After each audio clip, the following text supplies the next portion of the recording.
কি হচ্ছে সারা বাংলাদেশে? আতঙ্কের আরেক নাম রাজধানী ঢাকা। পরিস্থিতি এখন নিয়ন্ত্রণের বাইরে চলে যাচ্ছে। আপনারা নিশ্চয়ই খবর পেয়ে গিয়েছেন, ঢাকা শহরে 8টি স্থানে ককটেল বিস্ফোরণ ঘটেছে, 4টি বাসে অগ্নি দেওয়া হয়েছে এবং এনসিপি কার্যালয়ের সামনে ককটেল বিস্ফোরণ ঘটেছে এবং যারা ককটেল বিস্ফোরণ ঘটিয়েছে তারা বাইক যোগে পালিয়ে গিয়েছে। এই কাজগুলো কারা করছে?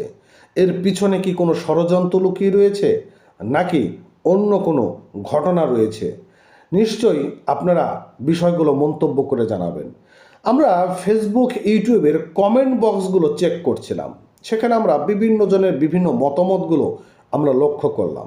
অনেকেই বলছেন এগুলো সরকারের কাজ, যেন ফেব্রুয়ারিতে নির্বাচন না হয়, ফেব্রুয়ারি নির্বাচনকে যেন ভঙ্গুন করা হয়, এই লক্ষ্যেই সরকারের এই কাজগুলো করাচ্ছে। অনেকে বলছেন এগুলো এনসিপির নাটক মাত্র। অনেকেই বলছেন নিষিদ্ধ সংগঠন আওয়ামী লীগ, তারা দেশের মধ্যে পরিস্থিতি উত্তপ্ত তৈরি করার জন্যই তারা এই কাজগুলো একের পর এক করে যাচ্ছে। কি হতে যাচ্ছে, কে করছে, কে কলকাঠি নাড়ছে, সাধারণ জনগণ জানতে চায়। সাধারণ জনগণের মধ্যে এখন আতঙ্ক বিরাজ তৈরি করছে। সাধারণ জনগণ কোনো রাজনৈতিক দল করে না, তারা দুবেলা দুমুঠো খেয়ে বেঁচে থাকতে পারলেই তাদের জন্য যথেষ্ট। কিন্তু তাদের জীবনের নিরাপত্তা কতটুকু রয়েছে, আইন শৃঙ্খলার পরিস্থিতি কোন দিকে যাচ্ছে?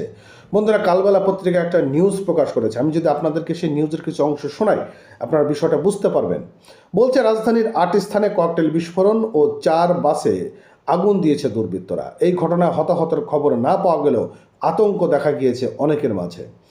সোমবার 10 নভেম্বর সকাল থেকে রাত পর্যন্ত ঢাকা বিভিন্ন স্থানে সব ঘটনা ঘটে। আইন শৃঙ্খলা রক্ষা বাহিনী বলছেন অন্তত 8 স্থানে ককটেল বিস্ফোরণ ও 3 স্থানে যাত্রীবাহী বাসে আগুন দেওয়া হয়েছে।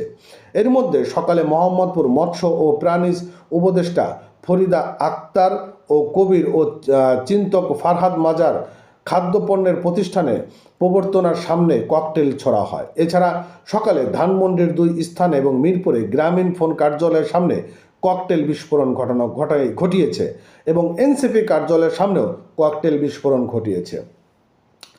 ঢাকা মহানগর মিরপুর 10 খিলগাঁও ককটেল বিস্ফোরণ ঘটায়। এছাড়া বাসে আগুন দেওয়া হয় বাড্ডায়, শাহজাদপুর, ধানমন্ডি এবং যাত্রাবাহী এলাকায় এই ধরনের ঘটনা লক্ষ্য করা গিয়েছে।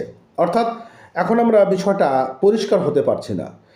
আপনারা তো জানেন যে শেখ হাসিনার 12ই নভেম্বর না 13ই নভেম্বর যেন রায় হওয়ার কথা, সেটিকে ঘিরে আওয়ামী লীগ নাকি লকডাউন ঘোষণা করেছে।